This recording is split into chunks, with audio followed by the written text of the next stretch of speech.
There were many things that we knew would happen. Many things. I'm not here, so I told you so. She may have told the American people, she may have warned the American people, but she didn't do it compellingly enough to win. That is the absolute point. And look, when I criticize, I'm criticizing myself. I own this. I'm part of the ticket. And somebody has to come up with a strategy. Well, some cracks are beginning to form between Kamala Harris and her 2024 presidential running mate, Tim Walz, with the latter taking issue with something Harris said in public recently. Now, last week, Kamala Harris made her first public appearance in months, speaking at the Leading Women Defined Summit in California. This happened last Thursday. And she used this as an opportunity to look at American voters and say the following. We are seeing organizations stay quiet. We are seeing those who are capitulating to clearly unconstitutional threats. And these are the things that we are witnessing each day in these last few months in our country. And it understandably creates a great sense of fear. Because, there were many things that we knew would happen. Many things. I'm not here, so I told you so.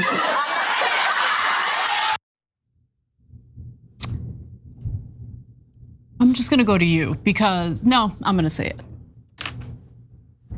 You were a crappy candidate.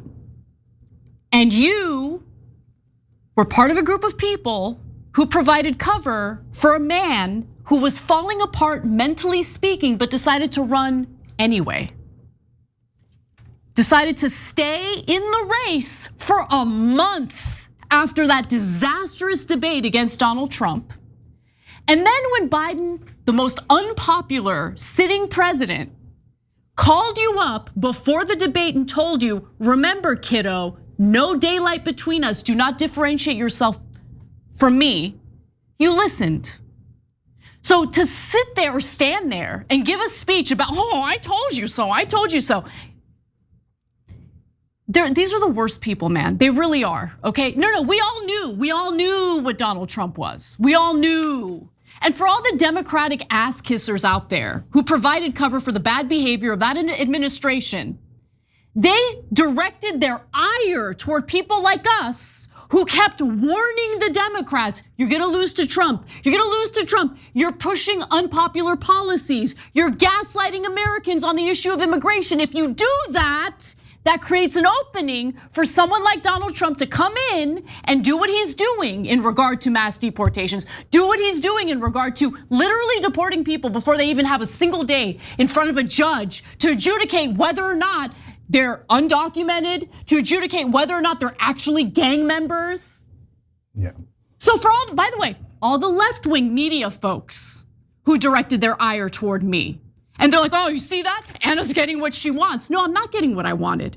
I wanted Democrats to stop gaslighting American citizens and acknowledge what was going on in the country and provide their solutions for it. Too much to ask for. Too much to ask for. Anna's the problem. Big, strong, big, bad Anna.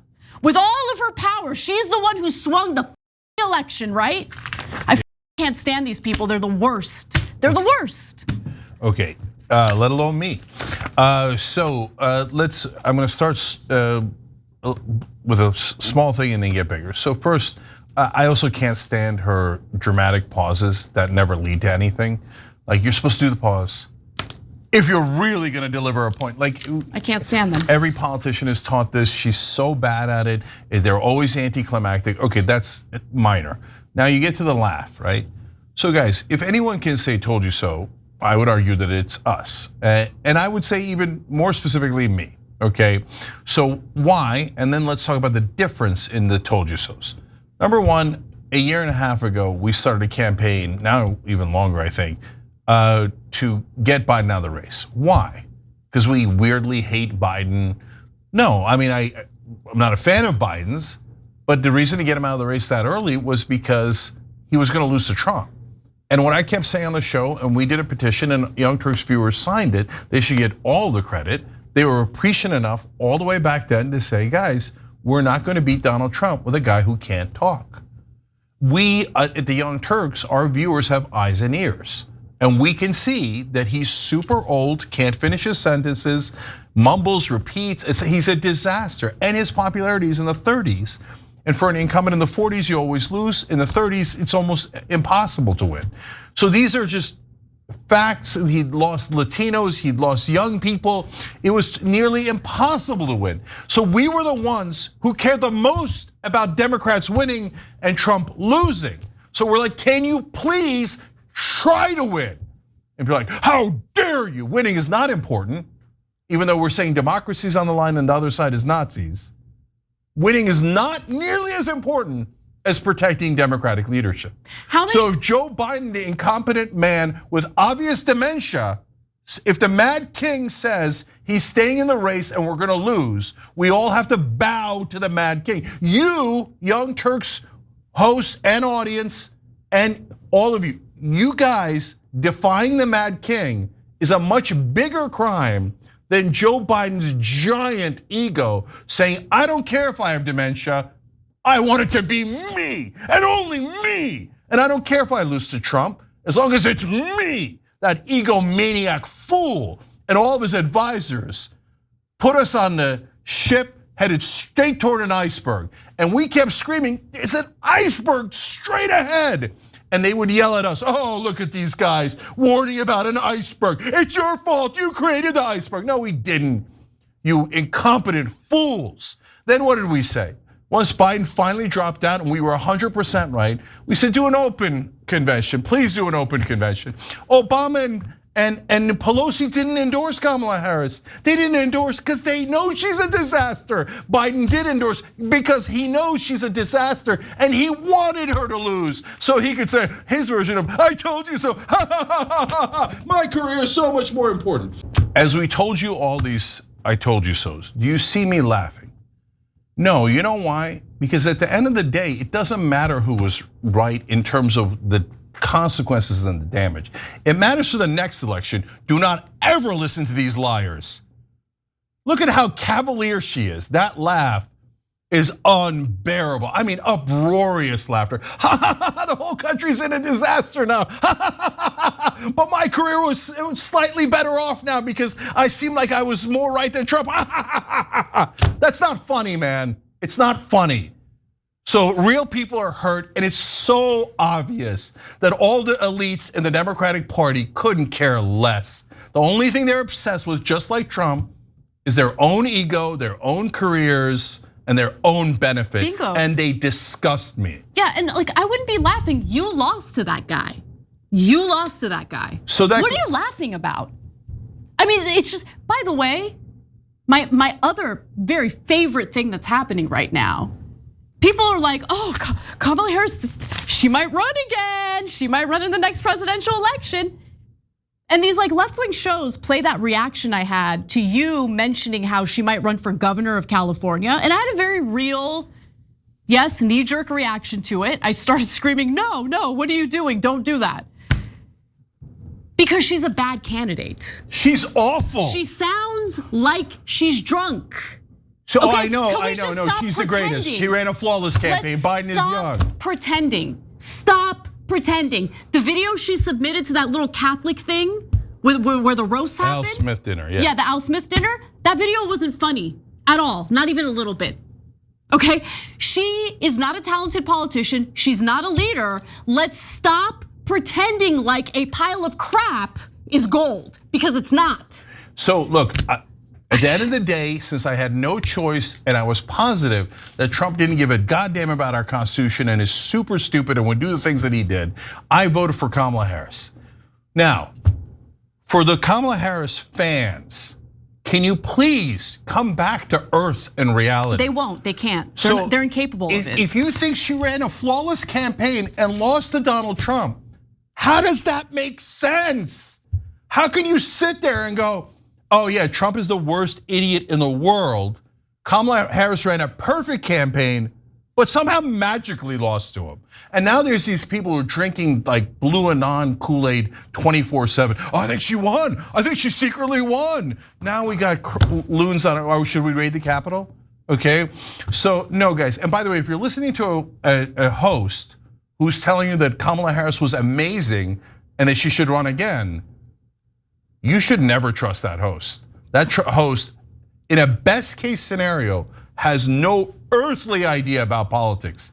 They saw that most obvious campaign of all time, saw her bungling it in 8,000 different ways, wrapping her arms around Liz and Dick Cheney, who were at 13% approval, bragging about how 90 corporate CEOs were on her side, and she's the great queen of corporate rule. Crapping on young Democratic voters who wanted something from her, something in regard to Israel and what they're doing to Palestinians in Gaza. But what did she do? Shut them down, didn't listen to a damn thing they had to say, wouldn't even let a Democratic Palestinian surrogate give a pre-approved short speech at the Democratic National Convention. Okay, she's garbage as a candidate, she's not a leader, and she deserved to lose.